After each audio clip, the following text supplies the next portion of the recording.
कोई छोड़ा ही नहीं है।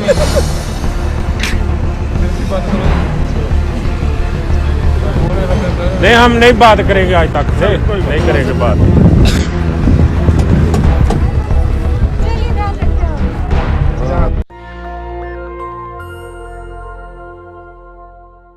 नमस्कार, मैं शंभू कुमार सिंह और आप देख रहे हैं नेशनल दस्तक। ये वीडियो देखा आपने?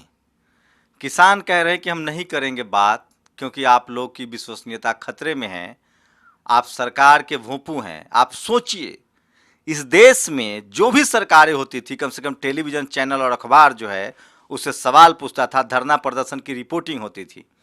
मैं बार बार राजेंद्र प्रसाद सिंह की लाइन कहता हूं कि पिछले 2014 से इस देश की मीडिया और अखबार जो है, जो खबरें दिखाता है, वो दरअसल खबर नहीं, सरकार का प्रचार है। मोदी ने बहुत चालाकी से गुजरात मॉडल लागू करते हुए सबसे पहले मुकेश अंबानी के थ्रू सारे चैनल खरीद लिए, अडानी के थ्रू सारा पैसा इन्वेस्ट करवा दिया। आज कोई अखबार, एक चैनल नहीं है जिसकी विश्वसनीयता बाकी है। कल मैं गया था किसानों से बात करने, उनकी वो इंटरव्यू देखिए, आपको दूध का दूध और पानी का पानी हो जाएगा। लेकिन वो किसानों का आंदोलन है, उनकी ताकत है और ये सोशल मीडिया की ताकत है। या आप यकीन नहीं मानेंगे कि ये सिर्फ हरियाणा पंजाब के किसान नहीं हैं, ये भारत के किसान हैं और इनको खालिस्तान कहा जा रहा है। सोचिए, मीडिया, इस देश का वो तबका, आज तो सोशल मीडिया पर ये भी चल रहा है कि सबक सिखाएंगे 84 दंगे की तरह, और ये सारे के सारे वो लोग हैं जो मनुवादी, जातिवादी और ब्राह्मणवादी हैं, जो सिख समाज को धमकी दे रहे हैं। सोचिए, इस देश में कभी सिखों को, कभी मुसलमानों को, कभी छात्रों को, कभी दलितों को, कभी महिलाओं को कैसे मारा जाता है। आज ज्योतिबा फूले का जन्मदिन है। वो कौन लोग थे जो सावित्रीबाई फूले को स्कूल जाने से रोकते थे? वो कौन लोग थे जो विधवा महिलाओं को दूसरा विवाह नहीं करने देते थे? वो कौन लोग थे जो बाल काट देते थे? ये वही लोग थे जो आज मीडिया में बैठे हुए हैं। क्या कोई किसान का बेटा चैनल में है? क्या कोई मजदूर का बेटा चैनल में है? मैं मजदूर परिवार से हूं। अभिसार शर्मा हो, अजीत अंजुम हो, ये तमाम लोग किसान के बेटे नहीं हैं। इन्होंने कभी किसानी देखी नहीं। आज मीडिया में उनका कब्जा है जो अफसर के बेटे हैं। जाट समाज के भी लोग सड़क पर हैं। सिख, आज तो जाट, सिख, गुर्जर, वो तमाम ओबीसी की जातियां जो किसान है, जिसको हिंदू कहकर बहकाकर इस सरकार वोट लेकर आई है, आज उन पर डंडे बरसा रही है। एक से एक मार्मिक तस्वीरें हैं, आपको रो देंगे आप ये तस्वीरें देखकर। इस तस्वीर को देखिए, इनका एक पैर नहीं है, एक हाथ नहीं है। इस तस्वीर को देखिए, किसान जो है वो जवान को पानी पिला रहा है, लेकिन इस तस्वीर को देखिए, बाप बेटे को सामने कर दिया इस सरकार ने। बहुत पहले एक इंटरव्यू वायरल हो रहा था कि मोदी ने जवानों को किसानों से, हिंदू को मुसलमानों से, दलितों को सवर्णों से लड़ा दिया। ये सच है। ये जो सत्ता में बैठे हुए लोग हैं, ये काले अंग्रेज हैं। ये वो लोग हैं जो उस समय भी अंग्रेजों की एजेंटगिरी किया करते थे।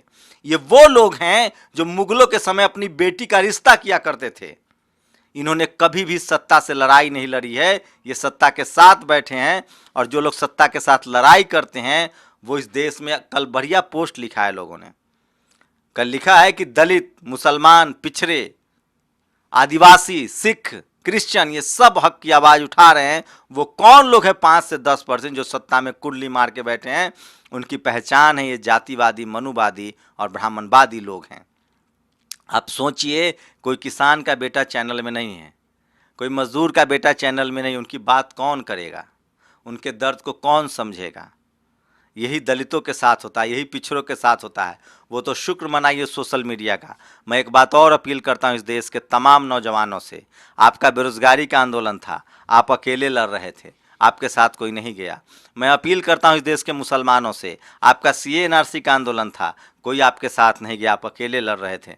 मैं अपील करता हूँ इस देश के एससी, एसटी, ओबीसी से, अखिलेश यादव से, तेजस्वी यादव से, किसानों के साथ आइए। ये देश का आंदोलन है, ये अनुगाने वालों का आंदोलन है। और अगर उनकी मांग गलत भी है तो भी साथ आइए, क्योंकि वो डेमोक्रेटिक तरीके से अपनी बात कहना चाहते हैं। उनकी बात तो सुनते। दिल्ली किसी के बाप का है क्या? ये किसी के राजधानी किसी के बाप का है क्या? ये इस देश का है, इस देश के नागरिकों का है। इस देश में आने से आपने रोक दिया, लेकिन वो तो शुक्र मनाइए किसानों की समझदारी का। उन्होंने संयम रखा और अब चारों तरफ से उन्होंने दिल्ली की नाकेबंदी कर दी है और जनता उनके साथ है। क्योंकि वो न तो आतंकवादी हैं, न वो उग्रवादी हैं, न वो खलिस्तानी है। ये मीडिया की साजिश है। मुसलमान आंदोलन करे तो आतंकवादी, दलित आंदोलन करे, आदिवासी आंदोलन करे तो नक्सलवादी, पिछड़ा आंदोलन करे तो उग्रवादी, और ये जातिवादी, ब्राह्मणवादी, मनुवादी लोग सिखों का नरसंहार करे तो राष्ट्रवाद, मुसलमानों का नरसंहार करे तो राष्ट्रवाद। हद है भाई। और इसकी सबसे बड़ी वजह इस देश का टीवी और अखबार, मीडिया, वो इनके कब्जे में है। ये जैसा चाहते हैं आपके घर में ये पहुंचे हुए हैं। अगर इस देश को बेहतर बनाना चाहते हैं तो इस देश के टीवी और अखबार को आपको बंद करना पड़ेगा, उसके दफ्तरों पर जाके ताला लगाना पड़ेगा, उनसे सवाल पूछना पड़ेगा कि तुम नौकरी कैसे पाते हो, तुमको हम पत्रकार क्यों माने, तुम्हारा पैसा कहाँ से आता है, तुम्हारे यहाँ नौकरी करने वाले किस जाति के, किस मजहब के लोग हैं, तुम डाइवर्सिटी क्यों नहीं रखते हो। जब तक ये सवाल नहीं पूछेंगे तब तक आपका सवाल हल नहीं होगा और आपके आंदोलन को कभी नक्सलवादी, कभी उग्रवादी। बताइए, शहरी पढ़ा लिखा आंदोलन करे तो उसको अर्बन नक्सल कहते हैं। आज जेल में डाल दिए हैं तेलतुम्बरे, गौतम नौलखा, तमाम लोग जेल में डाले जा रहे हैं। पत्रकार इनके खिलाफ बोलता है, जेल में डाल देते हैं। इनका आंदोलन राष्ट्रवादी होता है, बाकी सारा आंदोलन आतंकवादी होता है। और ये सबसे बड़ी वजह है टीवी और अखबार। मैं फिर कह रहा हूँ इस देश के लोगों से, चाहे आप मुसलमान हो, चाहे आप दलित हो, चाहे आप पिछड़े हो, चाहे आप बेरोजगार युवक हो, किसानों के आंदोलन को आगे बढ़ाइए, इनके साथ खड़े होइए। अच्छा हुआ लोग सोशल मीडिया पर लिख रहे हैं कि इनके पास कोई आईटी सेल नहीं है, कोई अमित शाह मोदी जैसा आईटी सेल खड़ा करने वाला नहीं है। इनके आंदोलन को आगे बढ़ाइए। मैं मजदूर का बेटा हूँ, मैंने खेतों में मजदूरी की है, मैंने गेहूं की फसलें लगाई है, मैंने मक्के की फसलें उगाई है, मैंने गन्ना काटा है। मैं जानता हूँ कि कितना तकलीफ भरा काम होता है। आपके पेट पर चर्बी बढ़ी होती है। वही लोग इस किसान आंदोलन के खिलाफ हैं जो गौ गोबर गौमूत्र करते हैं और जिनके तोंद निकले हुए हैं, जिनके पेट पर चर्बी है, जिनके बाप दादा ने कभी गाय नहीं पाला होगा, भेड़ बकरियां नहीं पाली होंगी, जिनको ये भी नहीं पता है कि गाय का पहला दूध का रंग कैसा होता है। ये वो लोग हैं जो टेलीविजन, अखबार, स्कूल, कॉलेज और मीडिया ब्यूरोक्रेसी, जुडिशियरी में बैठा हुआ है, वो भी बेईमानी से, बिना कंपटीशन के, दूसरे का नंबर काट के। ये द्रोणाचार्य के वंशज हैं जो एक लब का अंगूठा काटते हैं। ये वो लोग हैं जिनका तोंद फुला हुआ है, जो कर्मकांड करते हैं, जो ग्रह नक्षत्र बदल के लोगों को धोखा देते हैं, जो सिर्फ और सिर्फ पैसा ऐंठते हैं। ये वो लोग हैं जिसके खिलाफ आज ज्योतिबा राव को हम लोग नमन कर रहे हैं। सोचिए, वो अकेले लड़ रहे थे, आज बीजेपी भी, कांग्रेस भी, तमाम दल उनको याद कर रहे हैं। क्यों? क्योंकि बहुजनों ने उनको अपना नेता मान लिया है। वो किसके खिलाफ बोल रहे थे? पढ़िए उनकी गुलामगिरी, अगर हिम्मत है तो पढ़िए उनका किसान कोरा। आज किसान आंदोलन है। ज्योतिबा फुले की किताब थी किसान कोरा, क्या लिखा उन्होंने? विद्या बिन गति गई, गति बिन मति गई, मति बिन व्यापार गया, व्यापार बिना तुम शूद्र कहलाए। मैं इस देश के तमाम लोगों से अपील करता हूँ, इस किसानों का दर्द बांटिए। सरकार तो घुटने पर, सरकार तो दौड़ के आएगी। इन्होंने संसद पर बेईमानी से कब्जा कर रखा है। इन्होंने बिहार चुनाव भी बेईमानी से जीता है। ये लगातार ईवीएम के जरिए बेईमानी कर रहे हैं और ये सारा कांग्रेस का पाप है जिसको बीजेपी आगे बढ़ा रही है। ये कांग्रेसी कम शातिर नहीं है, कम चालाक नहीं है, इन लोगों का ही पाप है। इन्होंने पीटा भी और पीठ भी सहलाया। आज बीजेपी वही एजेंडा लागू कर रही है और मैं फिर कह रहा हूँ, अब बारी है बहुजनों की। आज अखिलेश यादव, तेजस्वी यादव, हेमंत सोरेन, करुणानिधि, स्टालिन, इन सबको निकलना चाहिए अपने घरों से और इन किसानों के आंदोलन को आगे बढ़ाना चाहिए। क्योंकि मैं जानता हूं कि हेमंत सोरेन का दादा किसान थे, उनके पिता किसान थे। मैं जानता हूं लालू यादव के पिता किसान थे, भैंस पालते थे।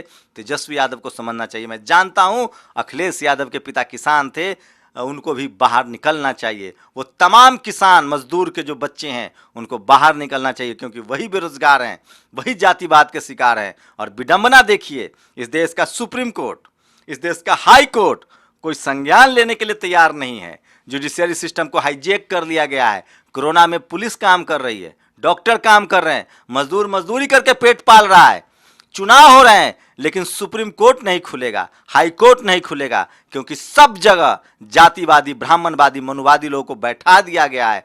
चाहे वो सीबीआई हो, चाहे ईडी हो। सोचिए, अर्नब गोस्वामी के लेकर सुनवाई हो जाती है, कंगना रनौत को लेकर सुनवाई हो जाती है क्योंकि वो सरकार के लिए बैटिंग करते हैं। लाखों किसान, उनकी मांग अगर गलत भी है तो उसको बात तो कहने दोगे ना। मैं सबसे ज़्यादा शर्मसार हूं एक पत्रकार के तौर पे, लेकिन मैं प्राउड फील करता हूं कि मैंने आज से 4 साल पहले मीडिया को छोड़ दिया था और मैं सोशल मीडिया पर हूं, मैं डिजिटल मीडिया पर हूं, मैं पीड़ितों के साथ खड़ा हूं, मैं उनकी बात उठा रहा हूं, मैं उनकी बात रख रहा हूं, मैं उनसे मिल रहा हूं। भले मेरे पास कार ना हो बड़ी, मेरे कपड़े ना हो, मेरे जूते फटे हों, लेकिन मैं उसके आंदोलन को समझ पा रहा हूं। मैं फिर कह रहा हूं, इस देश की मीडिया पर भरोसा मत कीजिए और इस देश का तमाम जगह को हाईजैक कर लिया गया है। अघोषित इमरजेंसी है, तब सोचिए।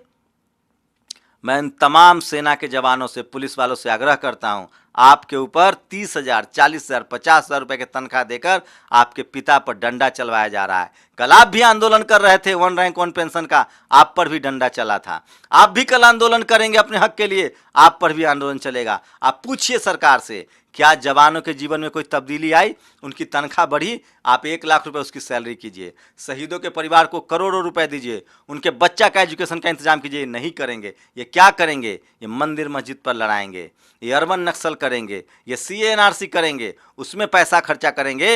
ये पुलिस की जीवन बेहतर, आज भी कांस्टेबल को कितनी तनख्वाह मिलती है? जितना इनका नौकर पाता होगा। उनको 1 लाख रुपए तनख्वाह कीजिए, जवानों की तनख्वाह बढ़ाइए, डॉक्टरों की तनख्वाह बढ़ाइए। ये नहीं कर रही है सरकार। ये सरकार सिर्फ राजनीति कर रही है। इस देश में इससे घटिया राजनीति कभी नहीं थी कि आज जनता को आपस में लड़ा दिया गया है। मैं पूछना चाहता हूं उन लोगों से जो जाति के आधार पे, धर्म के आधार पे इस सरकार के साथ हैं, क्या तुम रोटी नहीं खाते हो? तुम क्या अन्न नहीं खाते हो? क्या तुम किसान नहीं उपजा के देंगे तो क्या रोटी डाउनलोड कर लोगे? बताओ कैसे चलेगा? तुम्हारी तनख्वाह कहाँ से आती है? इन्हीं किसानों से, इन्हीं की GDP से।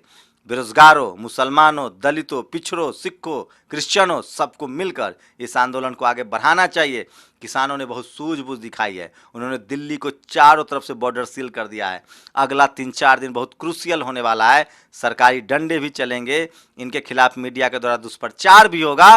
लेकिन यकीन मानिए, ये खेत जोतने वाले लोग हैं, ये सीधे साधे लोग हैं, इनको राजनीति से मतलब नहीं है। इनका हक छीना जा रहा है और ये आग पूरे देश में फैल चुकी है। ये सिर्फ और सिर्फ EVM से चुनाव जीत के आते हैं, इसलिए इनको डर नहीं है। अगर इसमें युवाओं की भागीदारी हो, मुसलमानों की भागीदारी हो, सिखों की भागीदारी हो, दलित पिछड़ों की भागीदारी हो, तो सरकार घुटने टेकेगी। आज अघोषित इमरजेंसी है, किसी को भी अपनी आवाज़ नहीं उठाने दी जा रही है, नेताओं को डराया जा रहा है। ये बहुत क्रूशियल लड़ाई है, इसको लड़ना पड़ेगा और ये लड़ाई डेमोक्रेटिक सिस्टम के लिए है। हम लोग सरकार, संविधान के पक्ष में हैं, हम लोग सुप्रीम कोर्ट के पक्ष में हैं। हम सुप्रीम कोर्ट में बैठे लोगों से नाराज हैं। हमें अपने इंस्टीट्यूशन पर भरोसा है, चाहे वो CBI हो, चाहे ED हो, चाहे CAG हो, चाहे आपका सुप्रीम कोर्ट हो, हाई कोर्ट हो। उसमें जिन लोगों को बैठा दिया गया है वो जातिवादी, ब्राह्मणवादी, मनुवादी लोग हैं, जो एक ही विचारधारा के लोग हैं। वहाँ ट्रांसपेरेंट भर्ती नहीं हो रही है। सबसे ज़्यादा collegium, high court, supreme court में जजों की भर्ती कैसे होती है? कॉलेजियम सिस्टम से। जिसका बाप है उसका बेटा। सोचिए, एक चपरासी के लिए एग्जाम देना पड़ता है, आप जज की भर्ती बिना एग्जाम लिए कर देते हैं हाई कोर्ट, सुप्रीम कोर्ट में। तो लोअर कोर्ट में क्यों भर्ती? लोअर कोर्ट में SC ST OBC के लोग जज बन सकते हैं, हाई कोर्ट, सुप्रीम कोर्ट में नहीं बन सकते हैं। ये बात करेंगे। इनकी पूरी विश्वसनीयता संदिग्ध है, इसीलिए जुडिशियल कमीशन लागू होना चाहिए। इनकी पूरी विश्वसनीयता संदिग्ध है। कॉलेज, और मैं एक बार फिर कह रहा हूँ, कॉलेज यूनिवर्सिटी में जो SC ST OBC minority, Sikh, Christian के लोग हैं, आप लोग लिखने वाले लोग हैं, आपके कलम में ताकत है। भले ही 10% हो आप, मैं जानता हूँ वहाँ भी मीडिया हो, ब्यूरोक्रेसी हो, जुडिशियरी हो, ब्यूरोक्रेसी हो, बिजनेस हो, सब जगह जातिवादी, ब्राह्मणवादी, मनुवादी लोगों का कब्जा है। लेकिन आपको बोलना पड़ेगा, आपको खड़ा होना पड़ेगा। आपकी संख्या है, आपका ताकत है, आपका बाबा साहब का संविधान है। जिस दिन आप लोग रोड पर, सड़क पर खड़ा होना सीख गए ना, एक दूसरे का हाथ थाम लिया, खड़ा होना सीख गए, संविधान भी बच जाएगा, डेमोक्रेसी भी बच जाएगी, ये देश भी बच जाएगा। ये सम्राट अशोक का देश है, ये फूले पेरियार अंबेडकर का देश है, ये बहुत मजबूत देश है। इसको कितने आए कितने गए, ऐसे ऐसे कितने लोग आएंगे जाएंगे। दिल्ली किसी के बाप की नहीं है, ये वोट से चलती है। ये आज हैं, कल चले जाएंगे। इतना ही तीव्रता से ईवीएम का विरोध कीजिए, ट्रांसपेरेंसी के लिए विरोध कीजिए। और इस देश के जवानों से अपील है, इस देश के पुलिस के हुक्मरानों से अपील है कि आप लोग सच का साथ दीजिए, न्याय के साथ खड़े होइए। आप लोग किसी भी सरकार के दबाव में नहीं आइए। जो संविधान के हिसाब से, जो कानून के हिसाब से वो काम कीजिए। डेमोक्रेटिक तरीके से दिल्ली पुलिस ने भी प्रदर्शन किया था। आप भी जब सैलरी बढ़वानी होगी तो आप प्रदर्शन ही करेंगे, आपके साथ भी अन्याय होगा तो प्रदर्शन ही करेंगे। इसलिए बाबा साहब ने कहा था, हमें कोई भी आंदोलन तब तक सफल नहीं, हम रक्तहीन क्रांति चाहते हैं, हम कलम की क्रांति चाहते हैं, हम संविधान की क्रांति चाहते हैं, हम किसी तरह के हिंसा के पक्षधर नहीं हैं। ये बाबा साहब का संविधान कहता है।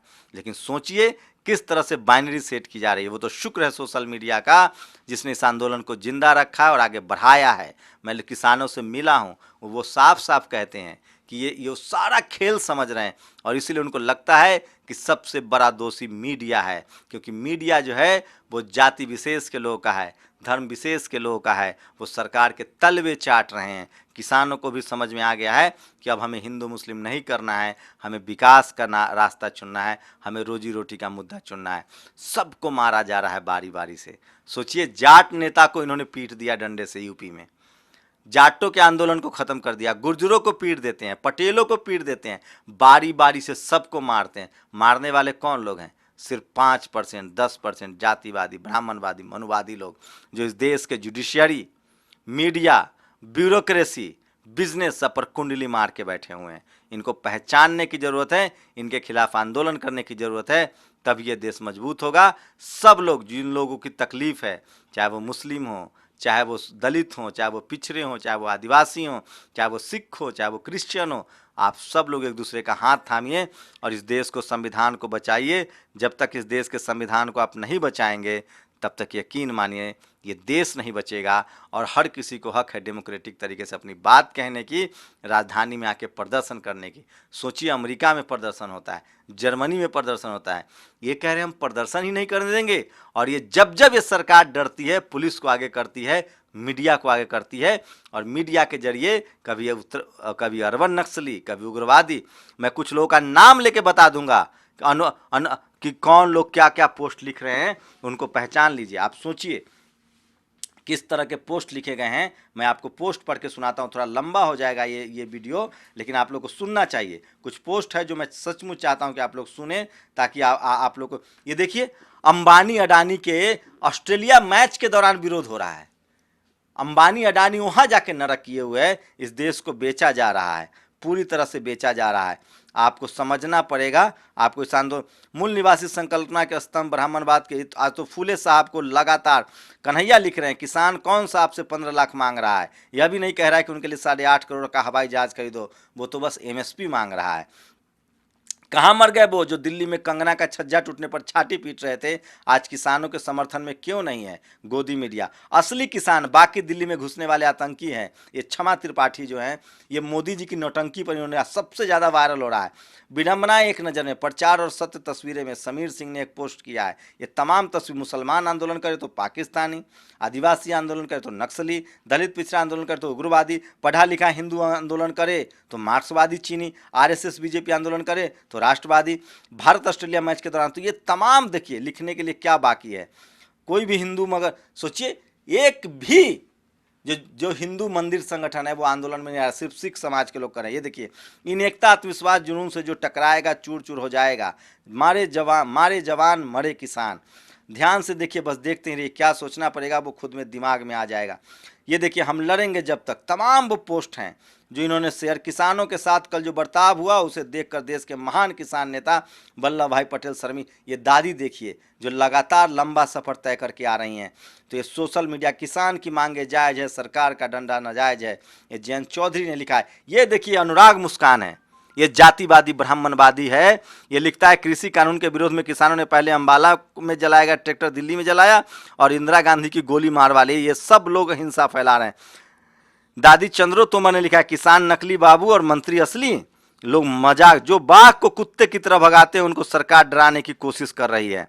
सुनिए, सरकार एक किसान है, भड़के हुए बैलों को काबू करने का हुनर इनको आता है, भला इनको कौन भड़काएगा।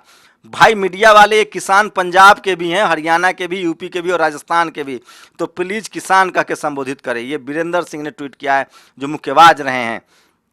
मोदी सरकार की बेशर्मी का जीता जागता स्मारक। इतनी कुर्ता तो ब्रिटिश शासन में जालियांवाला बाग में नहीं हुई होगी। प्रधानमंत्री नरेंद्र मोदी आज देश के पेट पर लात मार रहे हैं।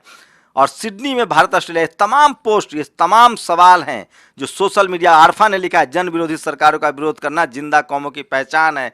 छात्रों, किसानों, दलितों, मजदूरों, आज वो आप किसी भी पार्टी के समर्थक हो सकते हो। तमाम पोस्ट हैं। किसान जीत पर आए तो पहाड़ को रेत बना देता है। सोचिए संसद को खेत बनाने में कितना वक्त लगेगा। दिल्ली सबका है भाई, घमंड तो रावण का नहीं रहा, किसान अब दिल्ली फतह करेगा। ये तमाम अनाज खाने वाले साथी किसान का समर्थन करें और गोबर खाने वाले भक्त करें। क्या इन लोग किसी की है हिम्मत जो इनको टेलीविजन चैनल पर जाके बैठा के बात कर ले? ये वो तमाम तस्वीरें हैं जो मैं आपके सामने लेकर आया हूं। इसलिए कह रहा हूं, सोशल मीडिया ही सच्चा मीडिया है, सोशल मीडिया ही बहुजन मीडिया है। और ये टीवी अखबार को बायकॉट करना पड़ेगा इसी तरह से, जिस तरह से किसान कर रहे हैं। सबको एक मुश्त होके संविधान बचाना है। मैं इस बात के खिलाफ हूं कि किसानों को दिल्ली आने से क्यों रोका गया। आप उनसे बात कीजिए, आप उनकी बात सुनिए, आप मांग मानिए, नहीं मान, लेकिन आप आंदोलन ही नहीं करने देंगे। आप किसी को सड़क पर चलने नहीं देंगे। जंतर मंतर लॉक है, कल आप मुझे घर में बंद कर देंगे। यह सचमुच हुआ है। पहले इन्होंने कश्मीरियों को बंद किया, हमने कुछ नहीं बोला। ये शुरू से करते आ रहे हैं। सिखों पर हमला किया था इन लोगों ने, सिखों का नरसंहार किया, मुसलमानों को मारा, कश्मीरियों को घर में बंद कर दिया। ये दलित पिछड़े को रोज मारते हैं और सब चुप रहेंगे। एक दिन आपकी भी बारी आएगी। इससे पहले कि आपकी बारी आ जाए, संविधान खत्म हो जाए, घोषित इमरजेंसी पूरी तरह से तानाशाही में बदल जाए।